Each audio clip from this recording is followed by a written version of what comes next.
Olá, muito boa tarde a todos. Eu quero agradecer ao número de inscritos que tem aumentado bastante e eu quero convidar você que não se inscreveu ainda a se inscrever neste canal.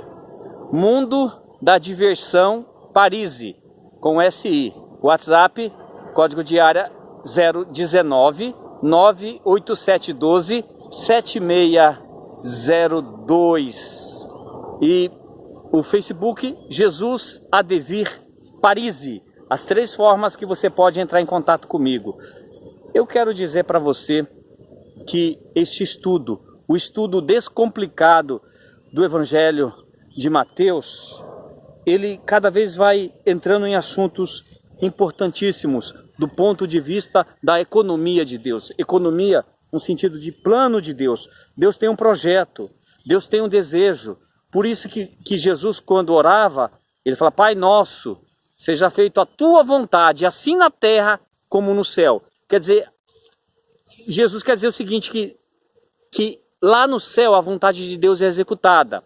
A questão é aqui na terra, porque o reino deste mundo foi usurpado por Satanás através do pecado. Quando Adão e Eva eles pecaram, eles deram a chave, eles deram a outorga, a autorização para que Satanás pudesse dominar todo o sistema, né? E hoje nós vemos vários departamentos que querem substituir Deus. Por exemplo, a religião. A religião é uma forma humana, independente, uma forma em que o homem se utiliza para chegar até Deus, religar com Deus. Quando na realidade Jesus diz: eu sou o caminho, a verdade e a vida. Ninguém vem ao Pai, porque Jesus é o Pai. Ninguém vem ao Pai senão por mim. É o mistério, né, da Trindade. Então, nós precisamos perceber que nós estamos dentro de uma batalha. Você já percebeu que você está numa batalha, uma disputa? Deus e Satanás, ele disputa você. A carne sua que faz você pecar é Satanás.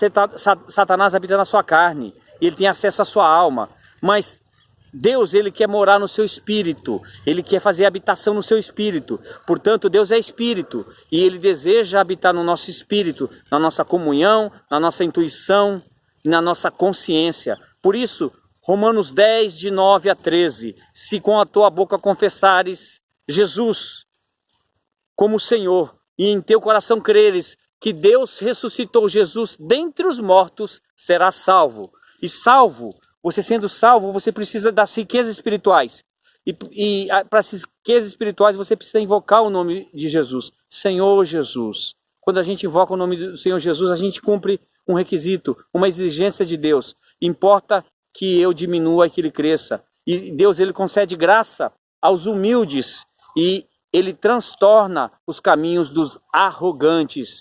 E Deus também, e Jesus ora ao Pai dizendo que ele agradece ao Pai porque ele escondeu as coisas dos sábios e instruídos, isto é, a revelação da palavra. Ele escondeu dos sábios e instruídos e revelaste aos pequeninos. E os pequeninos não são somente crianças, são pessoas que agem como criança no sentido de perdoa de forma fácil, pede perdão, se preocupa em se doar para o próximo.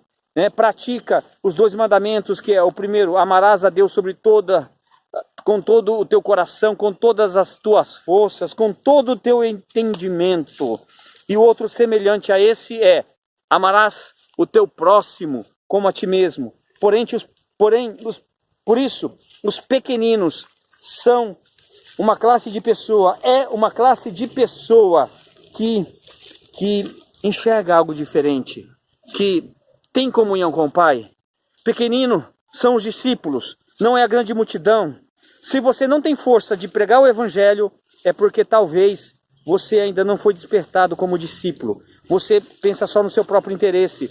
E Jesus diz lá em Mateus 24, 14, ele diz assim: e este Evangelho do reino será pregado em todo o mundo para testemunho a todas as nações, então virá o fim. E o próprio Senhor Jesus também diz em Mateus 28, ele diz: lá no versículo 19, versículo 18, toda autoridade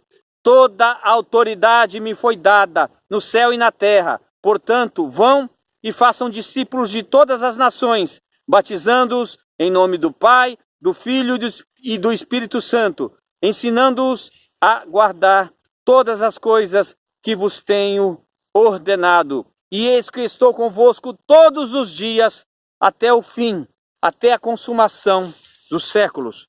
Nós precisamos compreender que Jesus, ele comissiona, ele delega, ele espera que os discípulos reajam. E neste momento, nós precisamos, o Senhor precisa de discípulos, de pequeninos, de pessoas que estão desprendidas dos bens materiais, pessoas que estão desprendidas de tudo aqui neste mundo. Por isso que o nosso irmão servo Paulo diz que aqueles que estão casados, como se não fossem, aqueles que têm propriedade, como se não tivesse, no sentido de não se dedicar, no sentido de não empreender tanto tempo, todo o seu coração nas coisas que passam. E o próprio servo do Senhor, Paulo, pequeno, né? Porque se ele fosse grande, seria Saulo, antes era Saulo grande, e agora Paulo, pequeno, diz: por isso, atentando nas coisas que não se veem, isto é, valorizando nas coisas que não se veem, porque as que se veem são passageiras e as que não se veem são eternas. Nós precisamos compreender que Jesus nos chama para pregar o Evangelho. Você está disposto a entregar folhetos no centro da cidade, no seu bairro? Você está disposto a falar para as pessoas de Jesus? Você está disposto e disposta, minha jovem, meu jovem, senhor, senhora, criança, a compartilhar esse vídeo, a falar que Jesus é a única esperança para este mundo caótico, esse mundo que jaz no maligno? Todo o sistema desse mundo está corrompido e nós precisamos, portanto, de Jesus. Jesus é o caminho, a verdade e a vida. Ninguém vem ao Pai senão por mim. Eu quero te convidar a orar sobre isso. Eu quero que você se posicione como discípulos, como pequeninos, como aqueles que amam a Deus de tal forma que deixam suas questões familiares, deixam de lado, não no sentido de abandonar, mas no sentido de separar um tempo, priorizar a pregação do Evangelho. Ore sobre isso. Se você tem um desejo no seu coração, se vocês, que são uma minoria, de acordo com a palavra de Deus, de acordo com Mateus 15, Mateus 13, somente 25% dos cristãos têm condições de ser a boa terra, isto é, os discípulos, os pequeninos, as primícias, aqueles que pregam o Evangelho. Você aí, 1/4 dos cristãos, talvez esse número, né? Vamos colocar aí dessa forma, 1/4 dos cristãos. Se você desperte, os outros 75% não são grande multidão. Infelizmente, é a proporção que a Bíblia diz. Porque muitos são chamados, mas poucos escolhidos. Portanto, se arde no seu coração a necessidade de pregar o Evangelho, você precisa, de alguma forma, entrar em contato comigo. Entre em contato comigo. Vamos formar uma equipe da pregação do Evangelho. Diga sim e amém. Se você não tem força, você é grande multidão. Eu quero falar somente aos discípulos.